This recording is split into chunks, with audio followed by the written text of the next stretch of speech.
I'm Brian Lacey. This is Terry Graham. We're with Coleman Electric Cooperative, and wanted to talk today a little bit about this cold weather, Terry, that we've just gone through in the Yes. last week, the coldest weather we have seen so far this year, and talk about how that is going to impact power bills here that start coming out over the next month.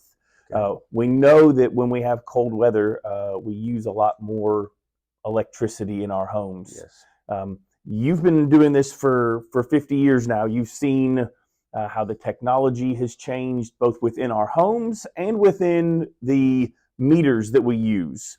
Uh, a lot of times people have questions and concerns about whether our metering is working correctly. Talk a little bit about the meters that we have and how they record electricity usage. Okay. A meter is designed to register the amount of electricity that you use. And that unit that is used is a kilowatt. That's a common term as far as registering the usage, a kilowatt hour. So what it does is that meter is there on the side of your house. The service comes through, goes through the meter and goes in your house. And it registers that. We can print out reports, and that report not only tells me or anyone else how much you're using on a daily basis, it will tell you how much you use on an hourly basis, all the way down to 1/100th of a kilowatt hour. So those reports has revolutionized the meter part of it as far as me talking to you as a member on what you're using, because I can tell what you're using every hour. Now, when we have this extreme cold weather where we stay below freezing for several days, and in the Yes. case of recently, we may even stay in the teens, very cold for our area. Uh, Even if your heat pump and all of the stuff in your house is working properly, what type of usage can people expect to see when the temperatures stay that low consistently? Well, a lot of it depends on the size of your house, how many heat pumps that you have. It's nothing uncommon for a house to use over 100, 200. I have seen some 300 kilowatt hours, and you're talking about upwards to $50 a day in a lot of bigger houses. If the if you do have something that's not working properly with the heat pump, it's usually, and let me just explain in my mind how a heat pump Mm-hmm. works. Your heat pump has a couple of components as far as heating. It's got a compressor outside. You've got tubing that runs outside and comes back into an air handler. That tubing has in it what we call freon gas. The way that heat pump works is that freon gas goes outside, and during cold weather, down to about 35 degrees, you can get heat out of the atmosphere. Now that doesn't sound right at 35 degrees Mm-hmm. that there's heat in the atmosphere, but it is. And that freon gas will abstract the heat, come back into a heat exchanger, blow it back into the house. Now, what happens during that process, if the temperatures go lower than what 7, 10, 15, what's going to happen is that process cannot do it efficiently. So what it does is that thermostat calls for a term in which we use. The proper term for it is resistance heat. Some call it heat strips, the emergency heat, auxiliary heat. All of those terms mean the same thing, and all of that is this right here. This is resistance heat. Now you will have in your normal heat pump, you will have about 3 of these. So what happens in that process, when that process with the freon gas goes out, when it can't keep the heat at the desired temperature that you've got it set for the thermostat, it will kick in these strip heaters. These strip heaters, all it is, electricity goes through them, goes through these coils, and they heat up. And the byproduct of it is heat. So these will be kicking in. sometimes might stay in for days when the temperature gets below in the single digits. So that's what is costly. When these kick in, it's going to cost you a lot of money.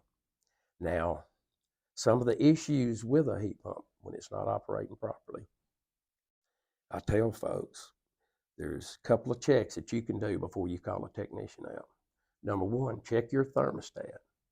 Make sure your thermostat has not been bumped from heat to auxiliary or emergency heat. We see a lot of that where it's inadvertently got kicked on there. Mm-hmm. If that has happened, it's cut this outside Freon and compressor out, and it's gone strictly to this right here. And this is going to cost you a lot of money. The second check that you can check is once you get the unit going, step outside and make sure that big fan on the top of your unit is running. We see a world of that where that is not running. If that's not running, then the strip heaters are doing all the work, and that's not what you want. I think one of the things we want folks to remember through all of this is when we have extreme cold weather, your system is going to use more electricity than it normally does. Yes. So it is very normal for people to have higher bills already. If somebody has what they feel like is a abnormally high bill, because of the meters that we have and the ability to track that usage, which our members can also keep up with on their own. Yes. We can pull that data at the office, but our members can check that day to day as well. Yes. This is usually going to be the source if there is a major problem where we recognize that needs to be fixed. Almost all of the time. I would say 95% of the time that where there is a problem, it's with the heat pump. It's not operating correctly, and the heat strips is kicked on. But yes, heat strips are a normal part of the operation of a heat pump under normal circumstances. They're designed to kick in, supplement this compressor in the Freon operation, and then kick out. Probably, I know in my heat pump probably run for 2 or 3 days. They're shutting off very few times. So naturally, it's going to increase your electric bill. As my dad used to say, it doesn't matter if you use wood, coal. When it gets colder, it's going to take more of it. So it's the same way with electricity. Absolutely. Now, one other thing, we were talking about the reports, Brian.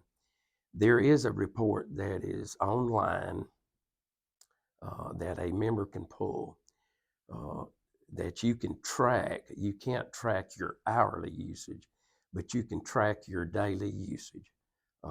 Used to be called SmartView. I believe now it's Usage Tracker. Correct. You go on online through us, and I guess the website's still billing.colemanec.com. So you can go on there and you can pull one of these reports.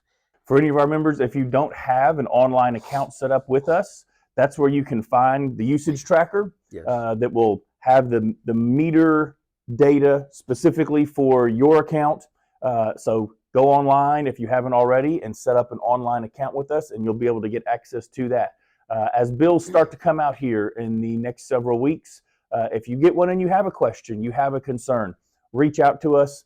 Terry or one of our member service reps can look into that account, and we'll be glad to help you figure out if there is a problem and maybe give you some advice on what to do the next time we have one of these cold weather snaps.